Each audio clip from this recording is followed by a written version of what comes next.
Morning. Hello, I'm still down here at Glee Beach near Falmouth and just doing a bit of recording. I came down here, it's an absolutely gorgeous morning, it's about 7 o'clock. But I came down here and they've got one of these, I don't know if you can see this in the background, they've got one of these amusing things you can put your head in, you know what I mean? I'm down here by myself obviously, so I don't know, maybe I'll do something with it. Anyway, I'm filming right now because it seemed like an ideal opportunity, it was just there. And I really like, you know, taking advantage of those kind of things. I'm sure I'm not the only one.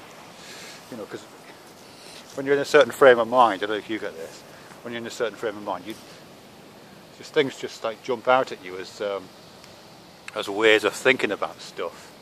So when I came down here, I came to film the sunset, the sunrise, which I didn't really get because my camera moved, unfortunately. But on the beach is this thing here, and if you look through it, obviously if you stand where I'm standing now and up there, you can probably see, if you look through, there's just holes where the heads should be, and behind the heads you can see the ocean or you can see the sky. I've got my camera set up at the moment just filming the passage of the sun behind one of the heads. I don't know if it'll work or not, but I'm having a bash at it.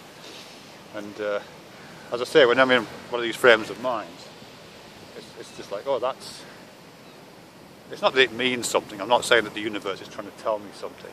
It's just that, you know, it's just like a state of kind of hyperactive meaning attribution you get into, at least I do.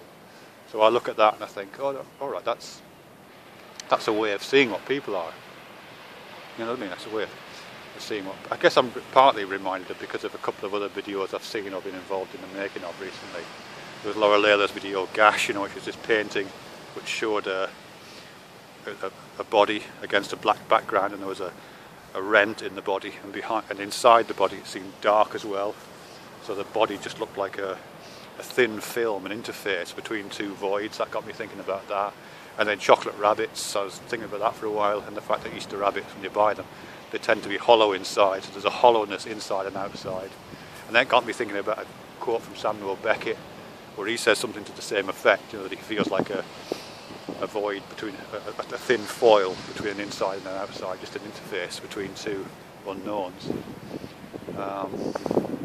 And also with this one here, because obviously the heads are empty, they're faceless, it got me thinking about Douglas Harding, you know, who I used to spend a lot of time in the company of, metaphorically speaking. You know, I've read all these books and I've done all these exercises, and I still do them occasionally, the look at yourself kind of exercise, face to facelessness.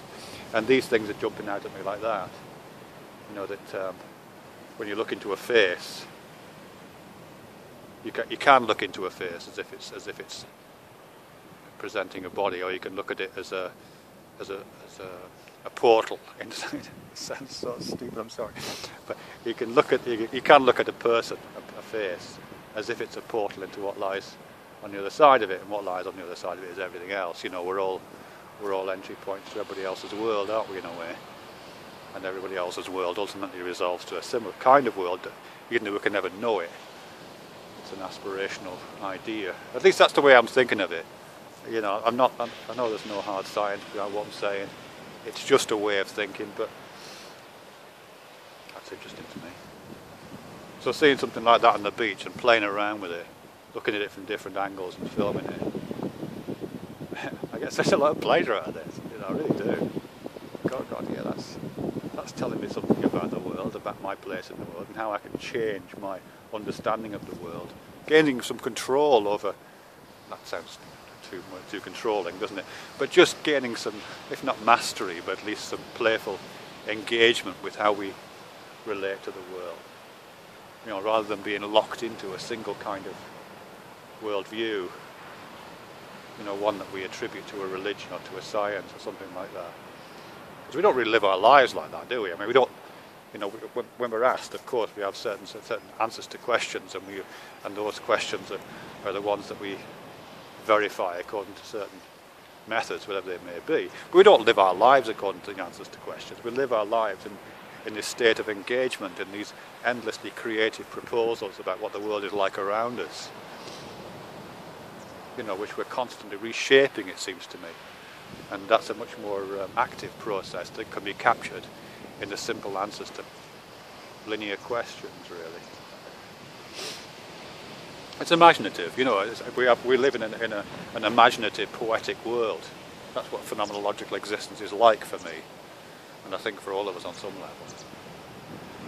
And try and find ways to play with that. You know, recognising the value of highly focused, pragmatic, instrumental ways, of course, but not forgetting the rest of it. That's what I kind of get off on. Anyway, I'll just show you what I've got here. Isn't it lovely? I can't see what the camera's pointed at, obviously, because I'm using the front-facing camera, but it is quite a nice day today on this beach. That'll do.